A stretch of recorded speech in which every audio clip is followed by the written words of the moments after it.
2019, it kicked off with revisiting New Zealand, the first country I had ever visited, the country that stole my travel virginity.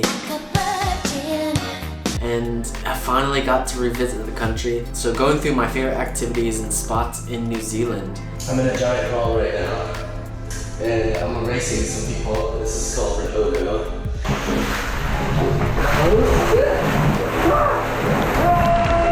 Ogo. That was wild. Some people might know of it as zorbing, but Ogo or zorbing, you can get into this inflatable ball, and it can be just you or a bunch of other people, and then they throw you down a hill in a little trail and you bounce all over the place, and it is hilarious. Right, the next one is canyon swing. I might be crying.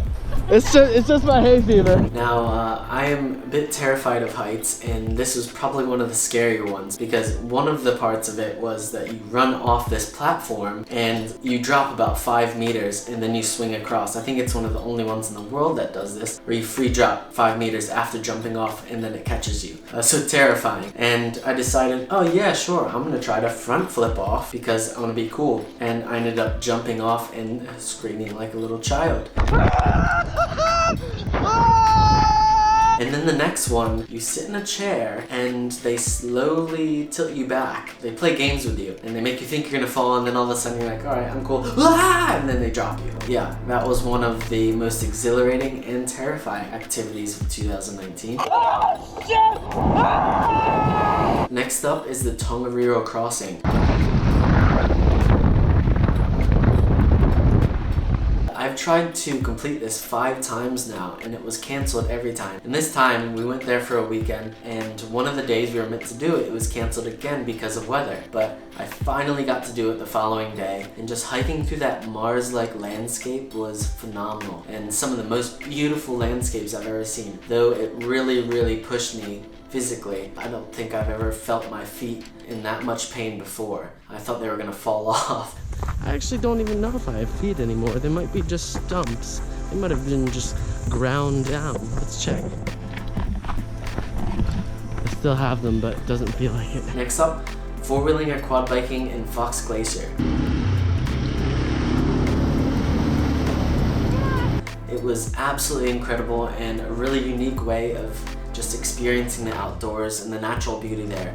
You're quad biking through rainforest on a designated path, of course, so you don't mess up any of the growth, and slamming through rivers, and you're just surrounded by mountains, and off in the distance you can see the Fox Glacier itself. Anything you wanted to say to anybody back home? I don't know. I don't even know what to say. This one is the Big Kahuna, and one of the top favorites of 2019, and that's skydiving. I am terrified of heights, like I already mentioned, and I never thought that I would actually be able to go skydiving. So I always thought to myself, I'd really like to, but could I actually do it? To get in the airplane and jump out of the airplane at 16,000 feet and plummet to the earth, that was one of the most amazing moments of my entire life, most adrenaline-filled activity of the whole year, and one of the biggest accomplishments, I'd say, for myself, because I conquered a fear. I overcame that to do something and didn't think that I would be able to do. So that was just a big moment for me personally. Yes! Oh my gosh, so amazing! Next stop was back to the sailing life. Hands down the absolute best feeling in the world when the engines get turned off and it's just you and the sails. And for the past 4 years, I've worked as a photographer and a videographer on sailing yachts around the Mediterranean. I just have to tell you, it felt so good to be back at sea. After a season, I'm always really, really tired and can't wait to be on land and explore land. As time goes by, you're like, oh, I cannot wait to go back to sea. And it just felt really good to be back on a boat. One of my favorite aspects about Croatia is just really exploring the incredibly beautiful Venetian towns. And being the history nerd that I am, I can literally just walk around and get lost in these old Venetian towns all day long. For favorite towns, I finally got to properly explore Dubrovnik. And even though it's a huge touristy spot and kind of hard to navigate because there's throngs of people to fight through, I got to check out the walls of Dubrovnik. Being a Game of Thrones fan, that was really cool. Also kayaking around the walls of Dubrovnik and hitting the mountaintop for the sunset. Touristy, yes. Crowded, yes. Still cool, Yes. Alright, so one of the most amazing natural landscapes I've ever seen in my entire life was the Paxos Caves. So we were sailing around the Ionian Islands, and we got to stop off at the caves of Paxos Island. And it is literally this incredible cathedral of caves. You look up, and I've never seen anything like that. So just getting to swim and paddleboard through these caves was absolutely mind-blowing. Right after Greece, I hit Montenegro and got to sail around Montenegro for a week. Hands down, one of the coolest activities in Montenegro that you have to do is canyoning. Canyoning in Montenegro is amazing. Just abseiling down waterfalls, jumping into lagoons, and hiking through these stunning canyons. I'm about to paraglide and I'm so nervous right now. To cap off the summer of sailing, I was back in Turkey, and the most epic activity I did in Turkey was definitely paragliding. Now, I've already admitted that I'm afraid of heights, so being strapped onto someone and literally having to run yourself off of a cliff and hope everything goes okay was absolutely terrifying. Oh my god!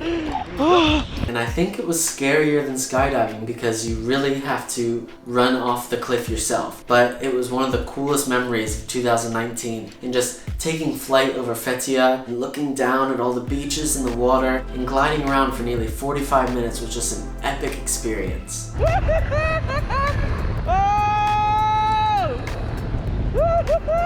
After the summer ended and the sailing season was over, I hit Scotland and linked up with a friend who proposed a road trip around Scotland and exploring the Highlands. We've just gotten to the Lost Valley. Got lost on the way to the Lost Valley, but I absolutely cannot believe this landscape. I mean, it's so insane. I've been wanting to do this for ages now. Plus, road trip, I mean, come on now, that's like the best thing ever. We road tripped around the Highlands for 2 weeks in this awesome camper, explored this amazing scenery, and whenever we got tired, we'd just pull over and camp there for the night and wake up to this breathtaking view. A huge highlight on this road trip, and probably one of the biggest highlights of my entire life, was getting to explore the Isle of Skye. Now, I've seen pictures of the Isle of Skye before, and oftentimes I thought a lot of it was photoshopped because it just is slightly unbelievable. And then you go there and you see this insane landscape, and it was just, yeah, mind-blowing. And getting to hike around and explore the Old Man of Storr and hiking around the fairy pools and the Cullens was just incredible. It is one of my top moments of 2019. Those are my highlights for 2019 for the places that I visited and the activities that were craziest for me. And I really hope you enjoyed seeing some of that because I really enjoyed just sharing it finally.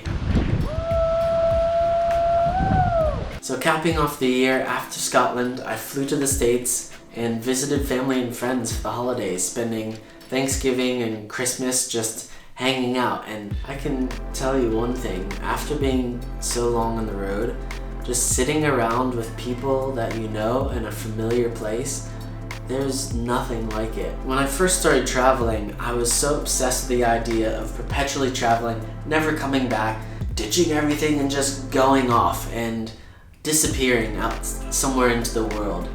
And over time, you just realize how important those connections are with people that you love, family and friends. And it's become more and more of a priority each year to make sure that I'm back at least once a year or back for the holidays just to see everyone. You don't really realize how much you miss that until you're away for a long time. Getting to fly back and see one of my best friends get married in Yosemite was one of the biggest highlights of my year in 2019. And then just literally sitting around and having a beer with family and friends over the holidays, and that was one of the most special moments of my whole year as well. You can travel on hundreds of trips and travel thousands of miles, and nothing really matches that moment. And that was probably one of the biggest lessons for me this year, was really solidifying the fact that every year I need to make a priority for myself and also the ones I love to visit people and stay in communication, because I've always been really terrible at staying in communication while I'm traveling. It's definitely an important thing and something that has become a high priority for me while I'm traveling. So that's the end of the 2019 recap. Thank you for watching. I hope you enjoyed seeing some of the crazy activities and beautiful places I visited. I know I ramble a little bit, but I appreciate you watching, and I hope to see you around soon. If you want to see any kind of videos from some of the places that I listed off in this recap, definitely leave in the comments, because I'm going to be going through a lot of that footage in trying to come up with some videos to show a bit more of the places that I saw in 2019, and coming up with some cool videos for 2020, and figuring out my plans for the summer. So thank you again for watching, and have a rad day. And I'm gonna get some water because my lips are ferociously chapped right now. We're almost at the top, and I thought it'd be fun to cartwheel, and I cartwheeled into some sheep poo. Peanut buttery. Sorry about that.